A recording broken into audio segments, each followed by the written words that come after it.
Gaming is everywhere.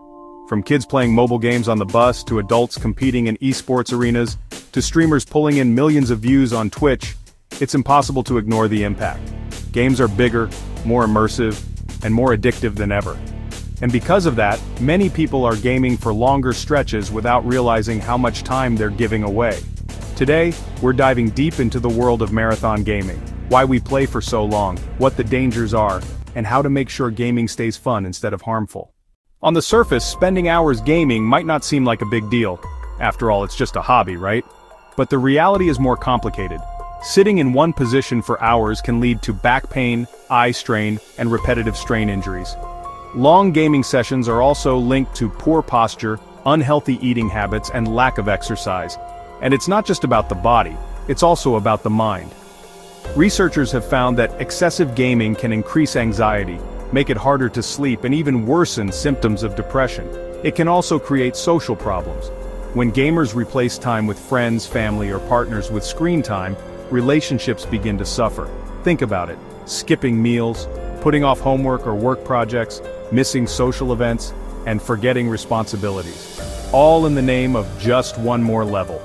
In the short term, it feels harmless, but over time, the consequences add up. Some gamers have even admitted to losing jobs or dropping out of school because of uncontrolled playtime. Why are games so hard to stop playing? The answer lies in the way they're designed. Video games trigger the release of dopamine, the brain's reward chemical. Every achievement, whether it's unlocking a new skin, reaching a higher level, or winning a match, gives us a small burst of pleasure. This reward system is very similar to what happens in gambling. Loot boxes, daily challenges, streaks, and unpredictable rewards all create what psychologists call a variable reward loop. Because you don't know exactly when the next reward will come, you keep playing, hoping it will be the next match, the next role, or the next level. Over time, this loop can make gaming feel irresistible. Hours can disappear in what feels like minutes.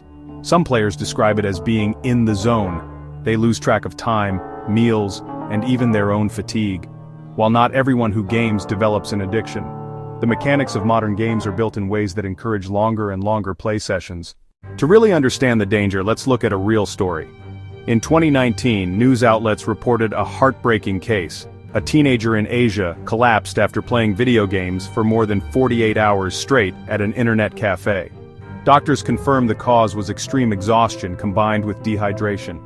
Tragically, this wasn't the first case, and it likely won't be the last. Even outside extreme examples, gamers around the world share stories of forgetting to eat, skipping showers, or losing track of entire weekends. Some laugh about pulling all-nighters for a new release, but others admit that gaming took priority over school, jobs, and relationships. These stories highlight a truth that's hard to ignore. Gaming too much can quietly take control of your life if you don't set boundaries. Beyond the health risks and extreme cases, excessive gaming can sneak into daily routines. Students procrastinate assignments, putting off studying because the match isn't over yet. Employees admit they show up to work exhausted after staying up late for just one more game. Friends drift apart when hours are spent online instead of hanging out. Sleep, one of the most important pillars of health, is often sacrificed. The blue light from screens tricks the brain into thinking it's daytime, making it harder to fall asleep. And once bedtime is delayed, waking up becomes harder, creating a cycle of fatigue that impacts productivity, school performance, and mood. What starts as a hobby can quietly shape every corner of life. Now let's be clear, gaming itself is not the enemy. In fact, gaming has plenty of benefits. Research shows that moderate play improves problem-solving, strategic thinking, and hand-eye coordination. Multiplayer games build teamwork and communication.